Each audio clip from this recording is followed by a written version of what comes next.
Y estoy muy contenta de estar esta tarde aquí para presentar este libro que es producto de muchos años de trabajo, puesto que es la segunda parte de mi tesis doctoral. La primera parte fue presentada en la Feria del Libro en el año 2018. En 2019 la presentamos en la Feria del Libro de Buenos Aires, representando a la provincia de Mendoza, y hoy tenemos el agrado de poder presentar esta edición digital de acceso abierto que ha hecho la Facultad de Filosofía y Letras en el micrositio de Edifil. Bueno, les cuento un poquito de qué se trata este libro. Dos cosmovisiones en pugna, ese es el nombre del libro, es una continuidad del anterior que se llamaba Disparos de Tinta. Disparos de Tinta nos hablaba de una época muy conflictiva del periodismo regional, del periodismo cuyano, entre 1820 y 1852, en que las letras periodísticas fueron usadas para grandes debates e incluso para batallas mediáticas.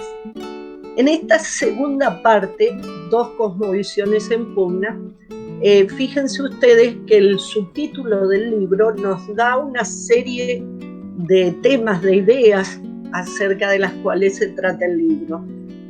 En la primera parte de esta tesis, o sea, en el libro Disparos de Tinta, nosotros hemos planteado, después de hacer un trabajo enorme de recuperación patrimonial del periodismo cuyano, particularmente del periodismo mendocino, que debido al terremoto de 1861 no está en la provincia ni en la ciudad de Mendoza. La mayor parte se encontraban en Río de Janeiro y bueno, eso lo hemos comentado con motivo de la presentación de Disparos de Tinta. En aquel libro hablábamos de terrorismo periodístico y estas dos palabras no son un invento mío, sino de un contemporáneo a estos sucesos que fue el doctor Alberdi. Y por eso hemos dado inicio en la introducción de Dos cosmovisiones en pugna. Traemos al recuerdo algunas cartas que intercambiaron Vicente López y el general San Martín, y cartas de San Martín a López y a su amigo Tomás Guido entre los años 1830 y 1835.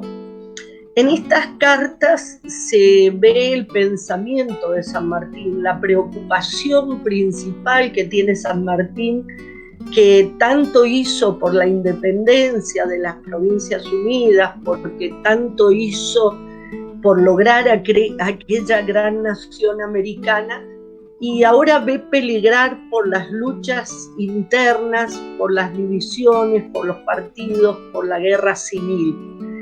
Y entonces San Martín, por ejemplo, recalca tanto en las cartas a Vicente López como a Tomás Guido que no hay que confundir la patria y la soberanía territorial con la forma de gobierno.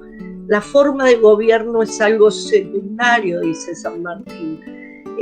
Si nos dedicamos a debatir las formas de gobierno, pero nos quedamos sin patria y nos quedamos sin un territorio donde ejercer esa forma de gobierno, pues todo habrá carecido de sentido.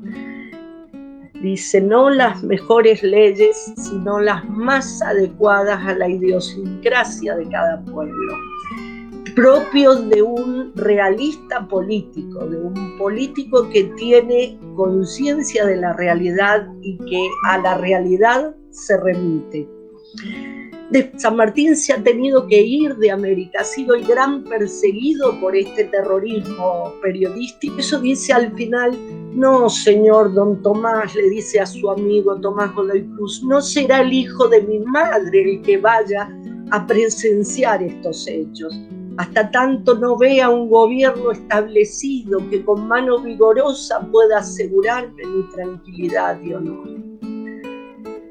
Bueno, después en esa misma introducción trabajamos también un tema, esbozamos, damos unas pinceladas acerca de estos conceptos de Estado, provincia, patria, país o país, como se decía en la época, nación, república.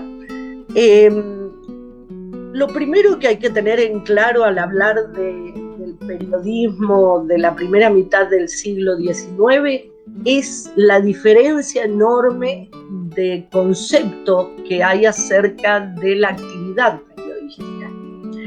En primer lugar, el periodismo no tiene una función informativa, sino que es un periodismo de opinión, donde cada uno manifiesta sus ideas más profundas, sus ideas entrañables. Y una diferencia fundamental es que no estaba presente lo que tantas veces en el periodismo actual se convierte en agente corruptor, que es el dinero. Estos periódicos no tenían una actividad comercial, nadie vivía del periódico, apenas se sostenían. Y bueno, si bien eso era una contra, por eso solían ser efímeros, duraban poco tiempo, al mismo tiempo es una ventaja, porque cada quien puede manifestar con libertad lo que piensa y no estar pensando en la ganancia o en la propaganda, en las ventas. Periódicos, dice Chesterton, comenzaron para decir la verdad y hoy existen para impedir que la verdad sea dicha. Bueno, justamente estos periódicos de esta época, si por algo se caracterizan, es porque cada autor puede decir con absoluta franqueza sus opiniones, su pensamiento. Bueno, el libro está dividido en 5 capítulos, de allí los subtítulos. El primer capítulo se aboca a estudiar la cuestión filosófico-religiosa y aquí nos encontramos con grandes problemas. Los principales temas de debate, dado que era un periodismo de opinión, todos los temas candentes, los temas que realmente preocupaban a la sociedad, a la comunidad, se ventilaban en los periódicos. Y entonces vamos a ver que según los momentos hay tópicos principales en cada época. Hay como una réplica, un reflejo de la Revolución Francesa y se repiten estas consignas, estos valores propios del pensamiento ilustrado. En la segunda década de 1830-1840, los tópicos principales van a pasar por la reforma eclesiástica que Rivadavia había iniciado en la década anterior en Buenos Aires y que va a tener sus fenómenos paralelos en distintos lugares del interior del país, y sobre las formas políticas, las formas de organización política que en su mayor parte se plantean ligadas a las ideas liberales, a los ideales del liberalismo. Hay una tercera década entre 1840 y 1850 donde sin lugar a dudas el tópico principal es la defensa de la soberanía territorial ante los ataques extranjeros. Bueno, entonces, como decimos, encontramos dos cosmovisiones enfrentadas.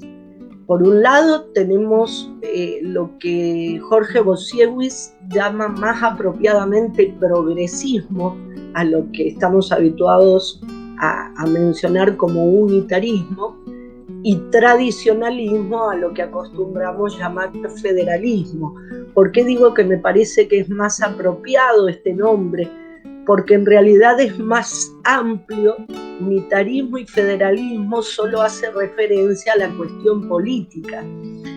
Y lo que se ve a través de la lectura de los periódicos es que no son dos políticas enfrentadas, sino que son dos cosmovisiones realmente diferentes. El capítulo 2 trata de la cuestión cultural literaria. Y acá es diferente el modo en que nos encontramos con las cosmovisiones, porque hemos ido analizando diferentes aspectos de lo literario. Por un lado, las modalidades discursivas.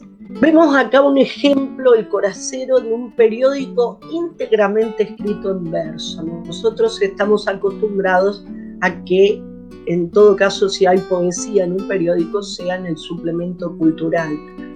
Y aquí volvemos a encontrarnos con textos que nos hablan de un romanticismo en la forma y un pensamiento ilustrado que hace tabla rasa con el pasado en el fondo. ¿Sí? O sea, hay una yuxtaposición de ideales ilustrados con una forma antirrevolucionaria como es en sus orígenes el romanticismo. El romanticismo surge como reacción contra el neoclasicismo, contra las ideas de la Revolución Francesa, pero se produce también esta yuxtaposición. Sin embargo, vamos a tener un romanticismo que es poco conocido, que es este romanticismo espontáneo, tal vez más auténtico, porque sí es antirrevolucionario, porque sí hace una valoración del pasado histórico, y es un romanticismo anterior al romanticismo estético, a los autores consagrados en la literatura como los autores románticos por excelencia. Hay en una carta imaginaria de una prima mendocina que le escribe a su prima porteña, hace una valoración estética y subjetiva del paisaje, de las laderas de las montañas, y cómo esto influye en quien mira las montañas. De la misma manera también hay una valoración en este romanticismo espontáneo y más auténtico, si se quiere, de las costumbres y de las tradiciones propias, tanto en la forma de vestir como en las costumbres de tomar mate y demás, mientras que el progresismo hace gala de un uso de formas extranjeras. El capítulo 3 aborda la cuestión de la organización política del Estado, y aquí nos encontramos con un país dividido entre unitarios y federales. Sí, grandes enfrentamientos que en la prensa pasan sobre todo por la discusión acerca de la Constitución del 26 o de la imposición de los juicios por jurado. En el capítulo 4 hablamos de la organización económica del país, y aquí nos remitimos principalmente a lo que han dicho distintos autores, pero especialmente hay un periódico, El Cuyano, que aborda la cuestión de la repercusión que tiene en el interior la ley de aduana de Rosas. Por último, el último capítulo, y a mi juicio el más importante, trata sobre la cuestión territorial, o sea, propiamente sobre la defensa de la soberanía territorial. Si pensamos que dijimos que en la última etapa es cuando se da este tópico como central, claro, tenemos tres problemas que son grandes problemas internacionales: el bloqueo francés, la cuestión del Estrecho de Magallanes y el bloqueo anglo-francés. Algunos de estos problemas se superponen. La cuestión del Estrecho se da en el mismo tiempo, en el mismo momento que se está produciendo el bloqueo anglo-francés. ¿Por qué creemos que estos conflictos son centrales? No ignoramos, sin embargo, estos 3 conflictos fueron centrales por las consecuencias de orden social, económico y político que trajeron los prolongados bloqueos. Fíjense, esta es una nube de ideas hecha con el texto de este último capítulo.